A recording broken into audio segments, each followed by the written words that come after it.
Bonjour et bienvenue à cette chaîne Dieu est pour nous. Nous vous proposons des méditations basées sur des textes de la Bible. Nous savons qu'il y a plusieurs autres fournisseurs qui diffusent du contenu semblable sur les médias sociaux. Alors nous sommes honorés que vous ayez choisi cette chaîne-ci. Nous espérons que ces simples messages sauront vous aider à continuer à regarder en haut en vous faisant connaître davantage ce Dieu qui est pour nous. Bonne écoute.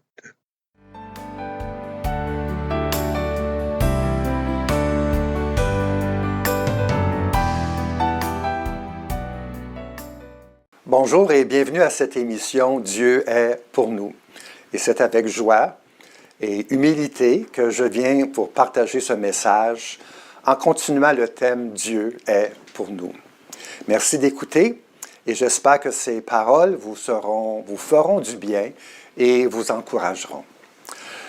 En commençant, j'aimerais lire un passage du livre des Psaumes, au chapitre 46. Et les premiers mots de ce passage formeront aussi le titre de ce message. Dieu est pour nous un refuge et un appui, un secours qui ne manque jamais dans la détresse. C'est pourquoi nous sommes sans peur quand la terre est bouleversée et que les montagnes chancellent au cœur des mers, quand les flots des mers mugissent, écument, se soulèvent jusqu'à faire trembler les montagnes. Dans ce passage, le psalmiste donne 3 titres à Dieu: un refuge, un abri et un secours qui ne manque jamais dans la détresse. Le psalmiste nous enseigne que cette connaissance de Dieu produit chez celui qui fait confiance à Dieu un état de paix, malgré les bouleversements et les situations les plus désastreuses. Le psalmiste continue en disant « C'est pourquoi nous sommes sans crainte ». Quelle merveilleuse déclaration qui fait du bien à notre foi. Il y a un événement raconté dans la Bible qui atteste si bien comment vraies sont ces paroles de ce passage. Cet événement est décrit dans les 2 derniers chapitres du livre des Actes des Apôtres, les chapitres 27 et 28. Et je vous encourage, à la suite de ce message, d'aller lire ces 2 chapitres. Ils sont faciles à lire et à comprendre, et c'est vraiment une histoire bien excitante. Il s'agit du voyage lors duquel l'apôtre Paul se rendait par bateau à Rome. Cependant, ce ne fut pas une croisière plaisante, car durant ce voyage, le navire fit face à une forte tempête qui dura 14 jours. Et le navire subit un écrasement complet. Et les passagers passèrent à travers un naufrage terrifiant.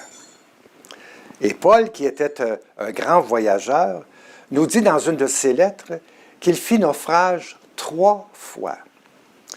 Cependant, c'est seulement dans ce naufrage-ci qui nous est raconté dans la Bible. Et le Saint-Esprit a pensé bon que ce récit soit conservé et qu'il nous soit profitable. Et nous avons de précieuses leçons à y en tirer. Alors, Paul était prisonnier pour avoir prêché l'Évangile. Et on l'amenait à Rome pour défendre sa cause devant César. Mais Paul avait aussi une autre raison pour se rendre à Rome. 3 années auparavant, il avait reçu une parole du Seigneur lui disant « De même que tu as rendu témoignage de moi dans Jérusalem, il faut aussi que tu rendes témoignage dans Rome. » Alors Paul se rendait à Rome pour sa cause personnelle, mais aussi pour la cause de Dieu. Il était au service de Dieu. Alors Paul est dans un navire avec 275 autres personnes. Il y a l'équipage du navire, le pilote, les matelots. Il y a un centenier romain avec sa centaine de soldats. Et il y a aussi plusieurs prisonniers. et aussi deux amis de Paul, soit Luc, qui écrit ce récit, et puis Aristarque, l'ami de Paul. C'était au mois d'octobre, une période difficile pour voyager sur la mer. Les vents du nord-ouest soufflaient dans une direction qui était opposée à leur destination. Et c'était déjà avec difficulté qu'ils avaient réussi à se rendre à l'île de Crète, et ils avaient ancré le navire dans un endroit nommé Beauport. Et puisque c'était dangereux de voyager durant cette saison, on avait décidé de remettre à plus tard le reste du voyage à Rome. Mais l'endroit où ils étaient, Beauport, était exposé au vent. Et on pensait qu'il serait bon de trouver un autre port sur la même île, plus protégé pour y passer l'hiver. Cependant, Paul, qui était un voyageur d'expérience, était contre cette idée. Il les avertit que c'était dangereux, et pour le navire, et pour les personnes à bord, de se remettre en mer. Mais malgré cet avertissement, la décision fut prise de laisser l'endroit où ils étaient et de se rendre à un autre port. Non très loin, sur la même île, seulement qu'à une trentaine de milles ou 50 kilomètres, tout en naviguant le long de la côte de l'île. Mais ce fut une très mauvaise décision. Ce voyage sur la mer Méditerranée, comme on chantait, commençait bien. La Bible nous dit qu'un léger vent du sud vint à souffler, et se croyant maîtres de leur destin, ils levèrent l'ancre et côtoyèrent de près l'île de Crète. Alors tout allait bien. Et je m'imagine un peu les commentaires que s'échangeaient les membres de l'équipage. On a bien fait de ne pas écouter les conseils de ce fanatique-là. Hein? Les vents sont favorables. Les dieux sont de notre côté. Et ils sont partis peut-être avec un air dans le cœur en chantant « Chantons » ou « Partons, la mer est belle ». « Ô mort, haïssons les voiles, le ciel est pur et beau », comme on chantait avant. Cependant, ce beau temps fut de courte durée. On n'avait pas navigué longtemps que la météo changea pour le pire. La mer n'était plus si belle et le ciel n'était pas si pur et beau. Le prochain verset dit « Mais », et il y a toujours quelque chose qui change après « mais ». Mais bientôt, un vent impétueux qu'on appelle Eurachylon, c'est-à-dire du nord-ouest, se déchaîna sur l'île. Le navire fut entraîné sans pouvoir lutter contre le vent, et nous nous laissâmes aller à la dérive. Alors ce vent d'hiver délogea le navire de sa trajectoire. Le navire s'éloigne de la côte et il est poussé dans une autre direction. Et Luc nous décrit cette tempête avec beaucoup de détails et beaucoup d'émotions. Voici ce qu'il dit. « Nous eûmes de la peine à nous rendre maîtres de la chaloupe. On se laissa emporter par le vent. Comme nous étions violemment battus par la tempête, le lendemain, on jeta la cargaison à la mer.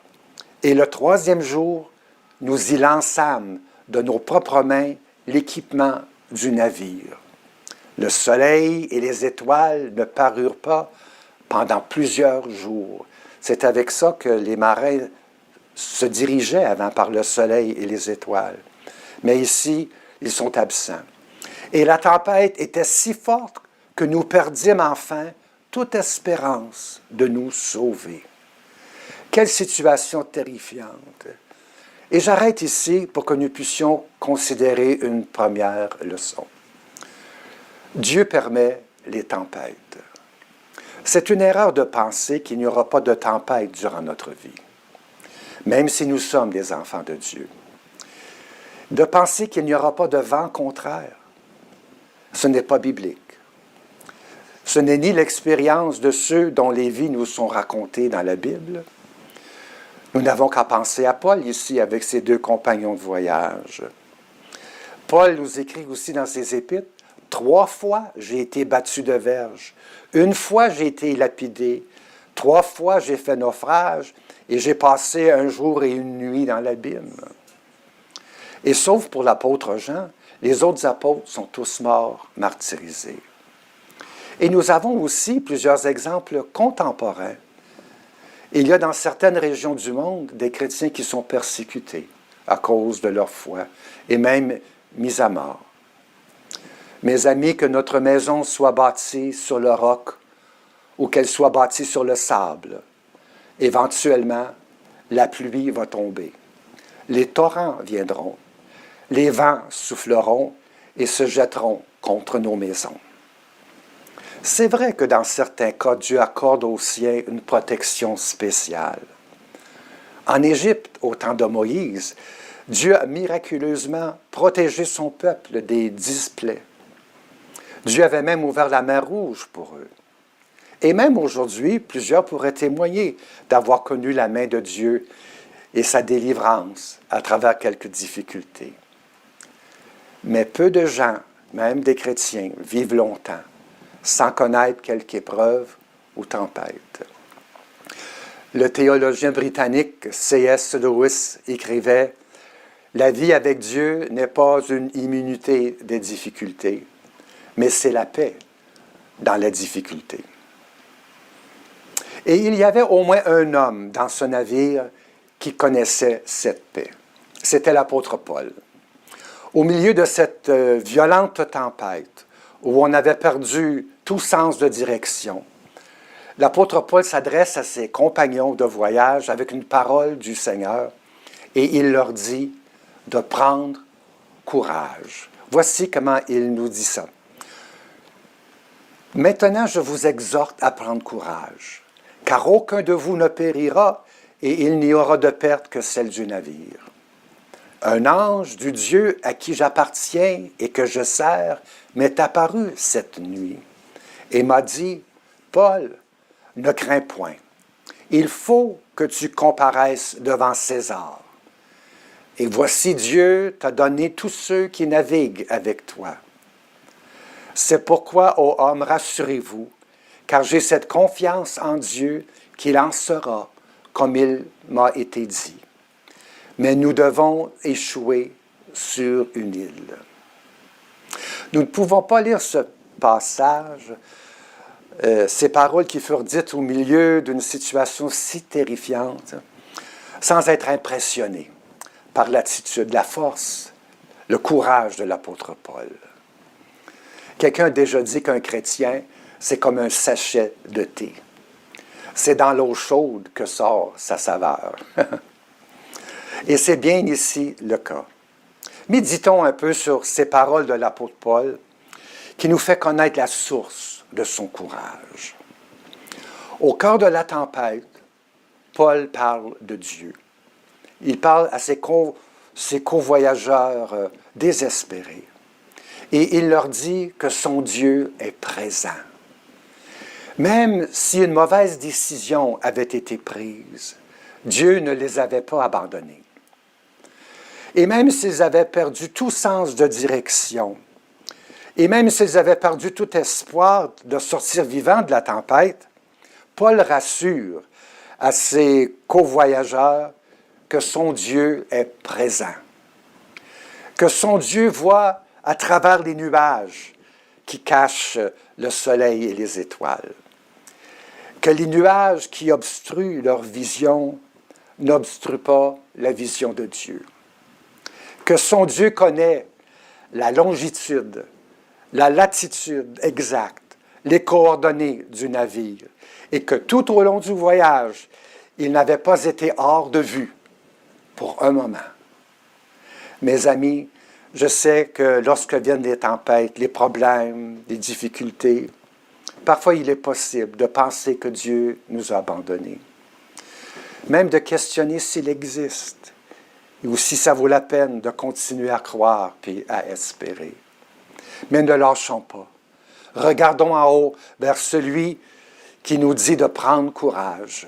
Rappelons-nous les paroles du psalmiste que nous avons lues. Et croyons-les de tout notre cœur, Dieu est pour nous un refuge et un appui, un secours qui ne manque jamais dans la détresse. C'est pourquoi nous sommes sans crainte. Au cœur de la tempête, Dieu nous invite à prendre courage. Paul le dit, je vous exhorte à prendre courage. Cette parole de prendre courage, de ne pas craindre, revient souvent dans la Bible. Quelqu'un en a compté le nombre, et je ne sais pas si ce chiffre est exact, mais il semble qu'il y en a 365. Un ne craint pas pour chaque jour du calendrier.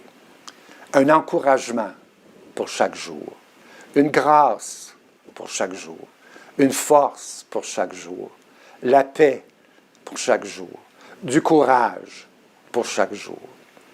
Et je ne connais pas de meilleur moyen pour faire grandir notre courage que de regarder dans la parole de Dieu, ce que Dieu a dit, de la méditer et de voir dans ses paroles un Dieu, tout ce qu'il a fait, sa grandeur, sa puissance, et d'y voir aussi qui Dieu est, sa grâce, sa bonté et son amour.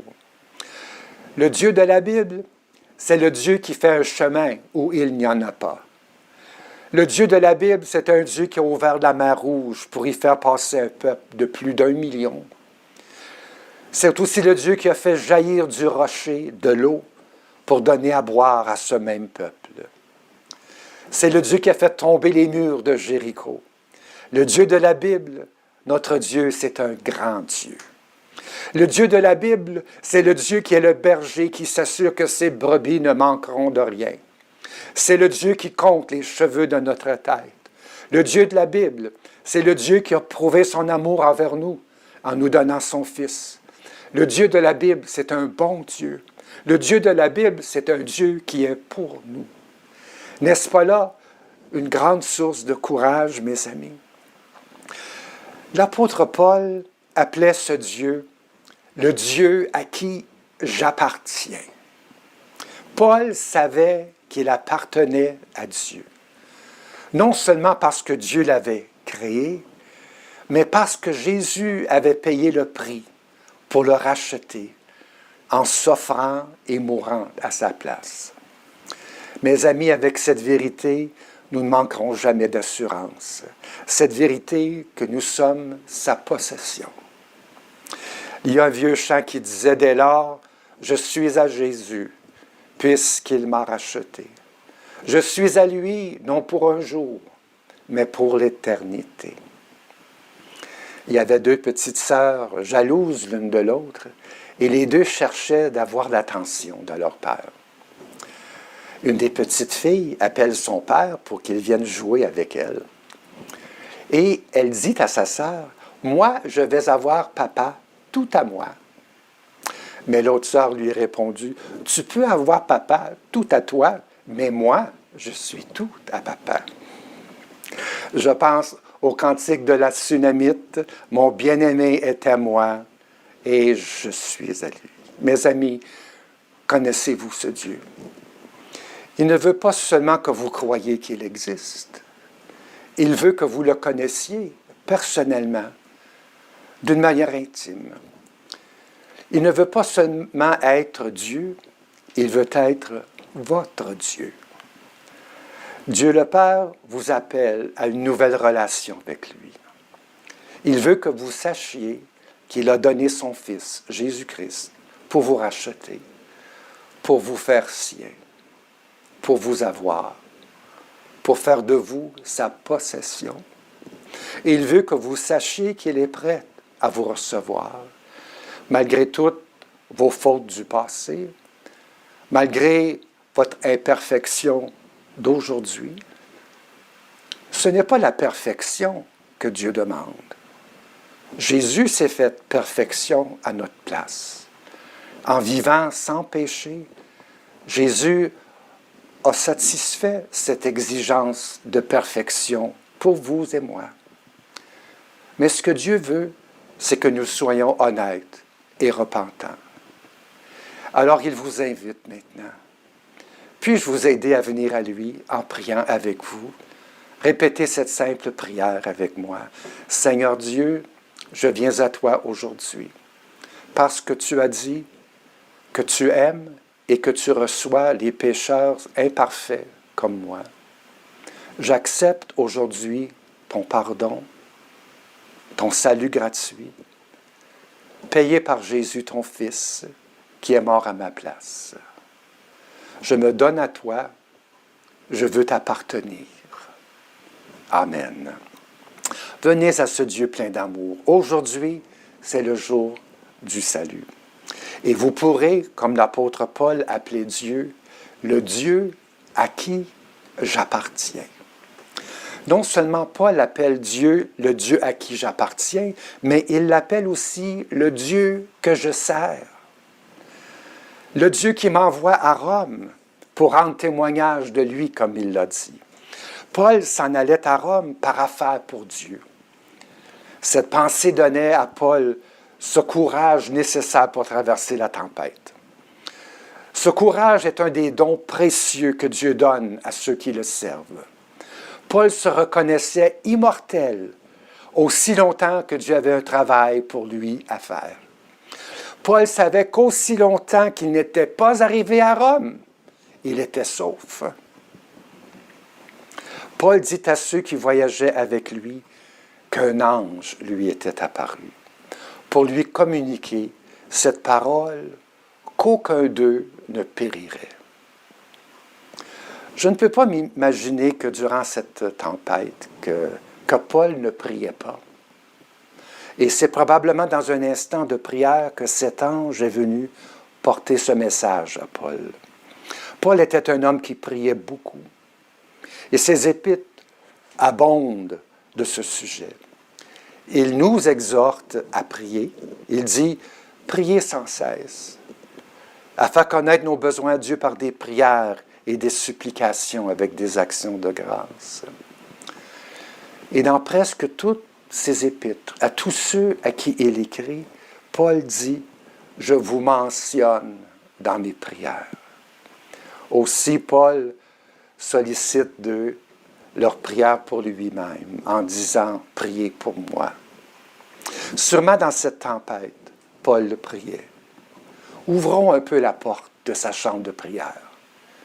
Écoutons-le prier.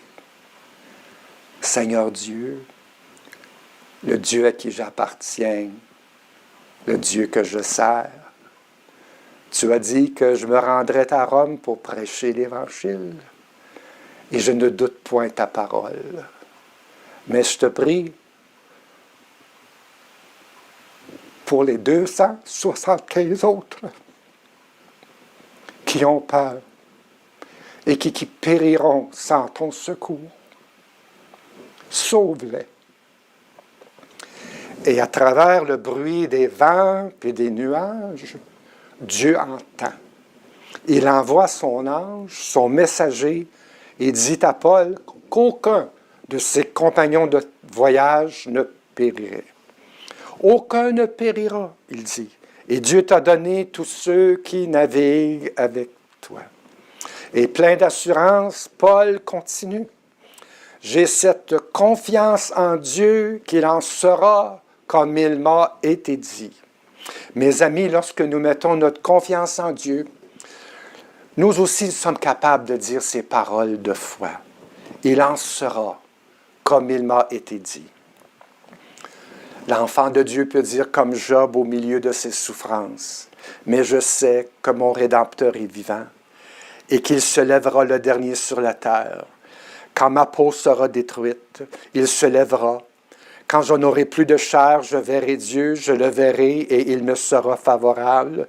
Mes yeux le verront et non ceux d'un autre. » Et Job pouvait dire, « Et nous, car j'ai cette confiance en Dieu qu'il en sera comme il m'a été dit. » L'enfant de Dieu peut dire comme David, « Quand je marche dans la vallée de l'ombre de la mort, je ne crains aucun mal, car tu es avec moi. Et j'ai cette confiance en Dieu qu'il en sera comme il m'a été dit. » Et l'enfant de Dieu peut dire comme l'apôtre Paul, « Un jour, ce corps corruptible revêtira l'incorruptibilité, mais j'ai cette confiance en Dieu qu'il en sera comme il m'a été dit. » Oui, on peut s'assurer que tout ce que Dieu a dit va s'accomplir, frères et sœurs. La Bible nous dit, en décrivant comment le navire fut complètement brisé et comment les gens durent se jeter dans la mer pour atteindre le rivage d'une île qu'ils reconnurent qui s'appelait Malte. Et la Bible dit, ainsi tous parvinrent à terre sains et saufs, comme Dieu l'avait dit. J'imagine cette scène, une plage remplie de débris, des corps étendus sur le sable, épuisés mais vivants.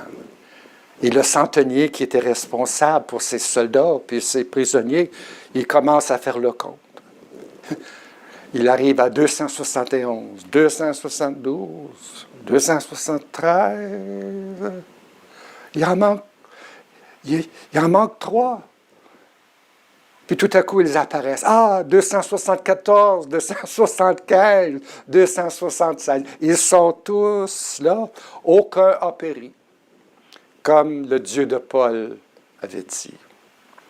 Je conclus avec ces dernières pensées ce matin. Dieu utilise toutes sortes de moyens pour accomplir son plan. Le capitaine avait un trajet tout préparé pour se rendre à Rome. Normalement, on prend le chemin qui est le plus court et le plus rapide. Mais Dieu connaissait un autre chemin. Non le plus court, ni le plus rapide, et sûrement ni le plus facile, mais il a choisi le chemin qui accomplirait sa volonté et qui le glorifierait. Dieu a toutes sortes de chemins pour nous rendre où il nous veut. Parfois, ces chemins sont surprenants.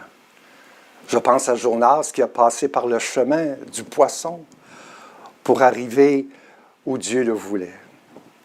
Et je pense à Joseph, vendu par ses frères, oublié dans une prison, pour enfin arriver à la place élevée où Dieu le voulait.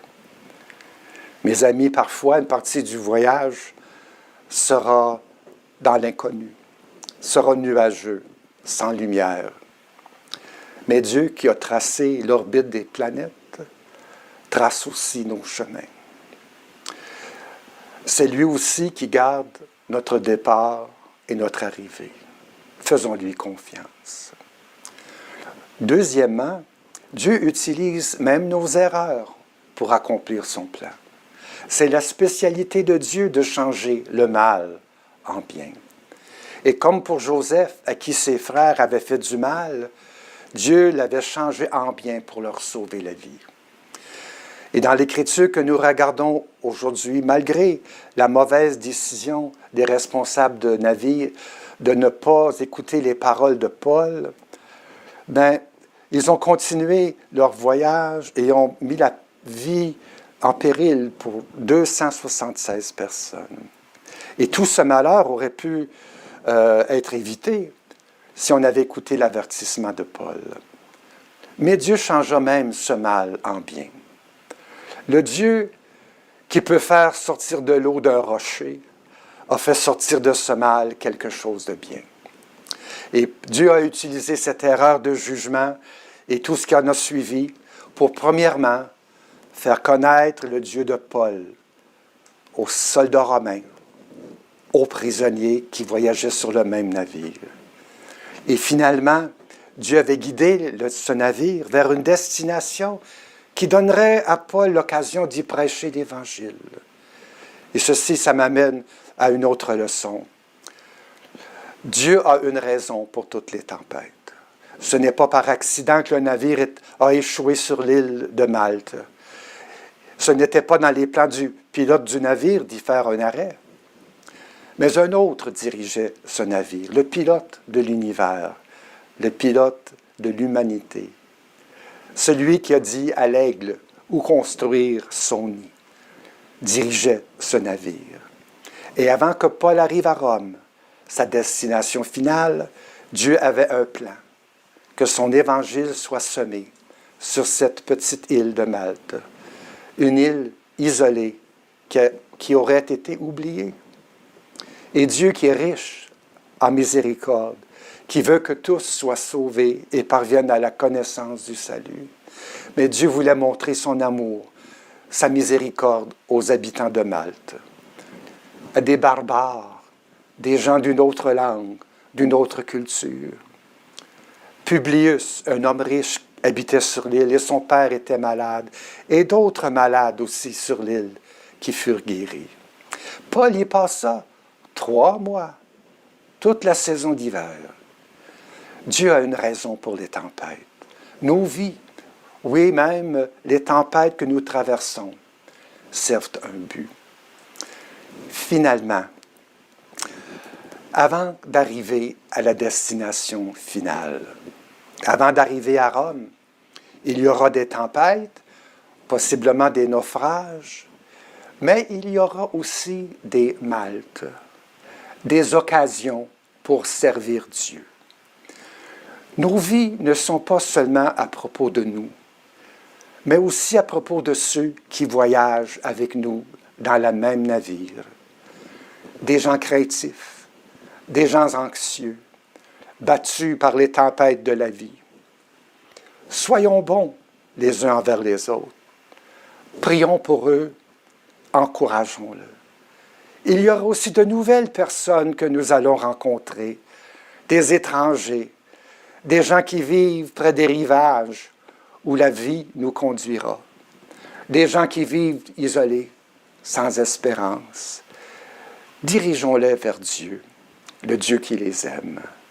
Pointons-les vers le Dieu qui est pour nous un refuge et un appui, un refuge qui ne manque jamais dans la détresse.